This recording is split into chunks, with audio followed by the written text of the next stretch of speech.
Here's a question that stumped many students at one of the most competitive math tournaments in the world, the MIT Integration Bee.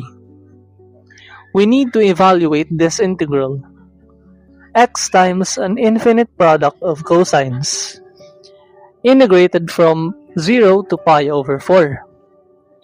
Before we touch a single symbol of algebra here, I want to ask a different question first. What does this function actually look like?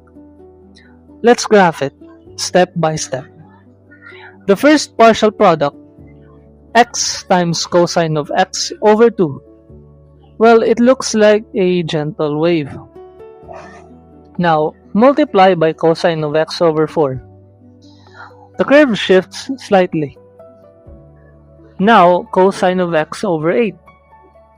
Getting smoother. More familiar somehow. Keep going. Cosine of x over 16 over 32. Wait, is that just sine? Yes. The infinite product of cosines is drawing the exact graph of sine x. That's the mystery we're going to unravel today. And the answer is more beautiful than you'd expect.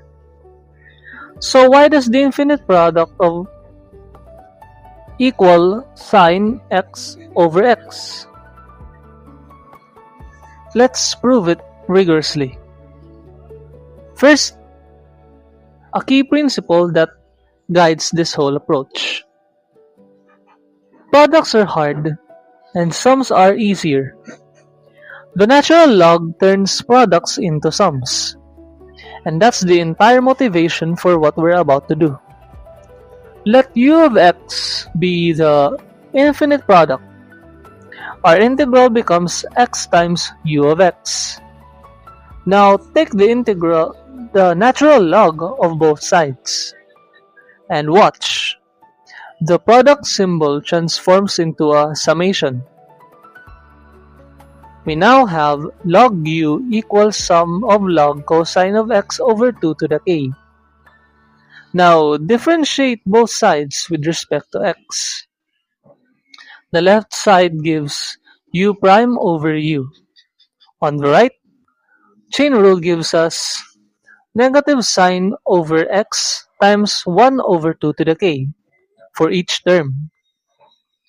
That's negative tangent of x over 2 to the k divided by 2 to the k. So, u prime over u equals negative the sum of 1 over 2 to the k times tangent of x over 2 to the k. This still looks complicated, but we have a secret weapon. So, here's the key identity. Cotangent theta minus tangent theta equals to cotangent of 2 theta. I want you to hold this in your mind, because we're about to use it to collapse an infinite sum down to almost nothing.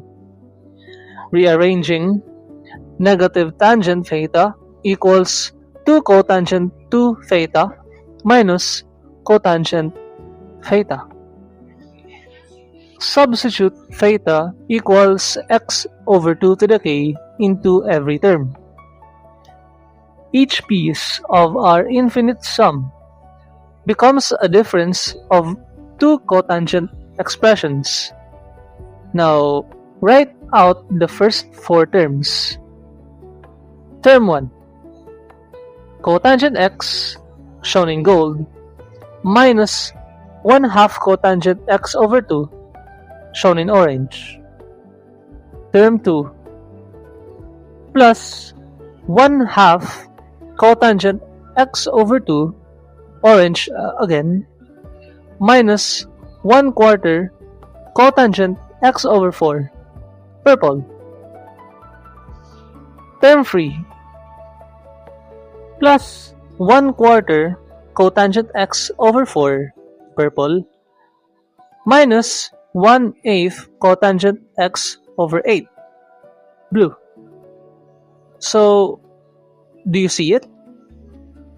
The orange terms cancel, The purple terms cancel, the blue terms cancel, one by one, like dominoes falling. All that survives is the very first term, cotangent x, and the limit of the final term as k goes to infinity. Now, what is that limit? 1 over 2 to the k times cotangent of x over 2 to the k as k goes to infinity. Here's the key insight. As k grows, x over 2 to the k shrinks toward 0. And for very small angles, cotangent theta is approximately 1 over theta. So our expression becomes 1 over 2 to the k times 2 to the k over x, which is simply 1 over x. Therefore, u prime over u equals cotangent x minus 1 over 8. Now, integrate both sides. The integral of cotangent x is log sine x. The integral of 1 over x is log x. So, log u equals log sine x minus log x plus a constant. So, we exponentiate. U equals c times sine x over x. We find c using the behavior near 0.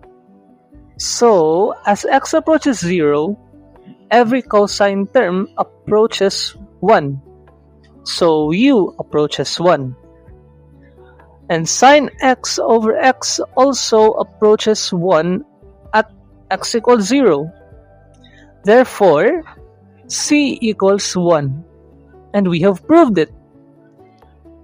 The infinite product of cosines equals sine over x. Now, we bring everything together.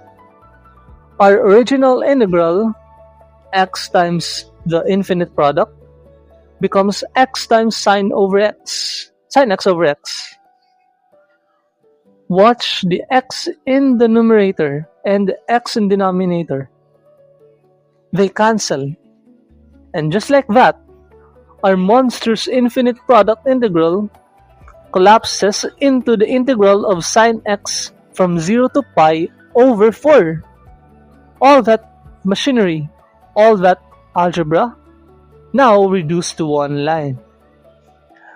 The antiderivative of sine x is negative cosine x. So evaluating from 0 to pi over 4, negative cosine of pi over 4 equals cosine of 0. Cosine of pi over x is root 2 over 2. Cosine of 0 is 1. So our final answer, 1 minus root 2 over 2, approximately 0.293. And there is it. There it is. The exact area under sine x from 0 to pi over 4. And that is the same shaded region we showed at the very beginning. The graph told us the answer before we even started. And the algebra, we just use it to confirm it. That's the beauty of math. If you enjoyed this, subscribe. And there's plenty more of beautiful math journey on the way.